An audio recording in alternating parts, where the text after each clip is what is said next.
수고 많으십니다. 정의당 대변인 정호진입니다. 5회 현안 브리핑 3가지 말씀드리겠습니다.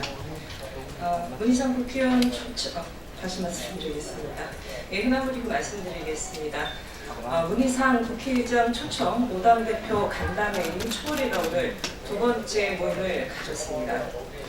오늘 우리 당 이정미 대표는 인사말에서 지금 달라진 시대에 국회가 가장 먼저 답을 내놔야 하는데 오히려 변화 속도가 너무 느리다는 질책을 받는다며 각 당이 한반도 평화정책의 분심은 모두 같지만 그것에 이르는 방법의 차이가 있다.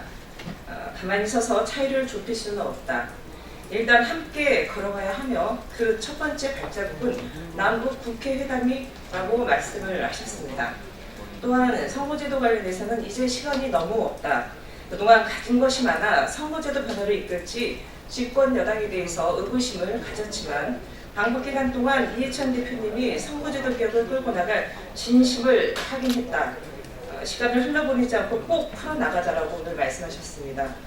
끝으로는 문재인 정부 들어서도 지금 청와대 앞에서 20일이 넘도록 답을 묻는 사람들이 있다며 그분들이 농정개혁과 안전한 먹거리를 만들겠다는 당연한 요구가 반영되고 있지 않기 때문에 답을 만드는 사람이 답을 굶어서야 되겠냐라면서 이분들이 요구가 해결될 수 있도록 국회와 특히 의장님께서 각별히 신경 써주시길 요청드리다라고 말씀하셨습니다. 특히 오늘 초월의 2차 모임에서는 남북국회당과 선거제도 개혁에 대한 두 가지 의제로 간담회가 진행됐습니다. 간담회를 진행하면서 의미 있는 대화가 오가는데요. 남북국회당과 관련돼서 김명준 자유한국당 비상대책위원장께서 긍정적으로 검토하겠다라고 밝혀서 수상적인 남북국회회담의 청진화가 켜졌다고 판단됩니다. 또한 선거제도 개혁과 관련해 집권여당이 손해를 보더라도 비례성이 보장되는 선거제도 개혁이 필요하다고 이해찬 민주당 당대표도 밝혀서 앞으로 선거제도 개혁과 관련돼서 그리고 남북 국회 회담과 관련돼서 긍정적인 기대를 할 수 있을 것 같습니다. 다음은 병역대체공무요원 갑질 피해와 관련돼서 말씀드리겠습니다. 국군의 날을 맞아 병역대체공무요원의 갑질 피해 사례가 공개됐습니다. 제보 내용에 따르면 병역대체공무요원에게 임금체불과 언어폭력이 가해지는 등 노동관계법 위반이 비일비재하게 일어났던 것으로 드러났습니다.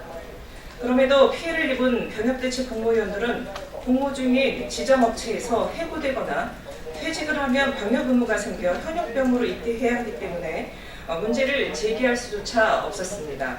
심지어 피해자들은 이와 같은 사실을 고용노동청에 신고해도 사건을 제대로 처리받지 못했다고 합니다. 이는 노동관계법을 위반했다는 점에서도 상당한 문제이지만 피땀 흘려 병역의 의무를 이행 중인 청년들에게 이와 같은 폭력이 행사되었다는 점에서 더욱 큰 문제를 지닌다고 할 수 있습니다. 국가의 이름으로 의무를 이행 중인 청년들의 권리를 국가가 대변해주지 않는다면 누가 이들의 권리를 대변해줄 수 있겠습니까? 병역대체 공무요원은 분단 국가의 특수성으로 인해 국가의 필요에 따라 군 복무를 대체해 일하고 있는 청년들입니다. 이러한 청년들이 노동납치, 인권 침해 등 폭력에 노출되고 아무런 보호조차 받지 못하고 있다는 사실에 많은 청년들이 박탈감을 느낄 것입니다. 더 이상 국가를 위한 청년들의 희생에 대한 보답이 억울한 눈물이 되어서는 안 될 것입니다.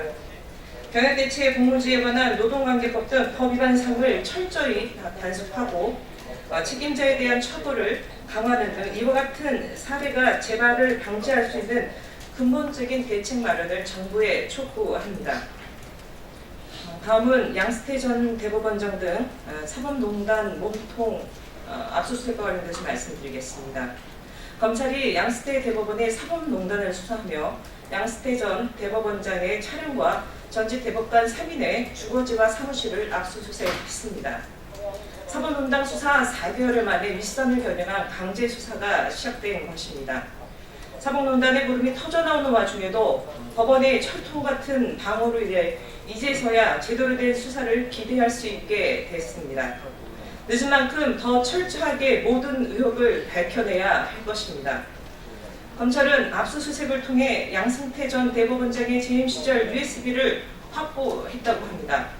드러난 증거를 바탕으로 양 전 대법원장 등 사법농단 당사자들을 조속히 소환하고 구속 수사를 진행할 것을 촉구합니다. 이번 압수수색을 시작으로 법원 또한 투명하고 철저한 수사가 진행될 수 있도록 적극적으로 협조해야 할 것입니다. 사법농단을 지켜보는 국민의 인내심이 한계점에 달하고 있음을 사법부는 분명히 명심해야 할 것입니다. 아울러 국회도 사법농단의 가담한 판사들을 탄핵하는 헌법적 절차에 돌입해야 합니다. 추악한 재판 거래로 독립성과 공정성을 상실한 판사들에게 더 이상 재판관의 자격을 주어서는 안 될 것입니다.